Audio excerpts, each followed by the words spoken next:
Hello all. இன்றைக்கி lunch and பிரேக்ஃபாஸ்ட்டுக்கு என்ன பண்ணணும்னு பார்க்கலாம். மார்னிங் பிரேக்ஃபாஸ்ட்டுக்கு வந்து ராகி கஞ்சி பண்ணிவிட்டேன். Chapati and paneer butter masala for lunch. Sweet potato வந்து ஸ்நாக்ஸ்க்கு பண்ணிவிட்டேன்.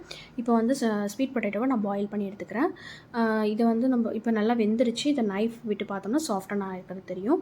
ஸோ இப்போ வந்து நம்ம அதை எடுத்து கட் பண்ணி பீஸஸாக எடுத்துக்கலாம். அதுக்கப்புறம் ஒரு பேன் வச்சுட்டு அதில் வந்து பட்டை, கிராம்பு, பச்சை மிளகா 2, இஞ்சி பூண்டு பேஸ்ட், பாதாம் அரை முந்திரி 2 ஏதாவது போட்டுட்டு நல்லா வெங்காயம் தக்காளி இது எல்லாமே வதக்கிட்டு அதை ஃபைன் பேஸ்ட்டாக எடுத்து வச்சுக்கணும். இப்போ அதை ஆட் பண்ணிவிட்டு அதில் நமக்கு தேவையான மசாலாஸ்லாம் ஆட் பண்ணிவிட்டு மஞ்சத்தூள், மிளகாத்தூள், மல்லித்தூள், உப்பு இதெல்லாமே நல்லா கொதித்து வந்தோன்னே நமக்கு வேணுங்கிற அளவுக்கு வாட்டர் ஆட் பண்ணி எல்லாமே நல்லா கொதித்து வந்தோன்னே கொஞ்சமாக சுகர் ஆட் பண்ணிக்கணும்.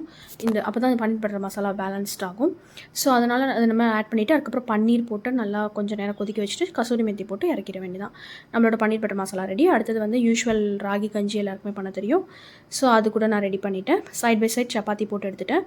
ஸோ லஞ்ச் பாக்ஸ் இப்போ வந்து பேக் பண்ணியாச்சு. பேக்லேயும் பேக் பண்ணியாச்சு. தேங்க்யூ. பாய், டேக் கேர்.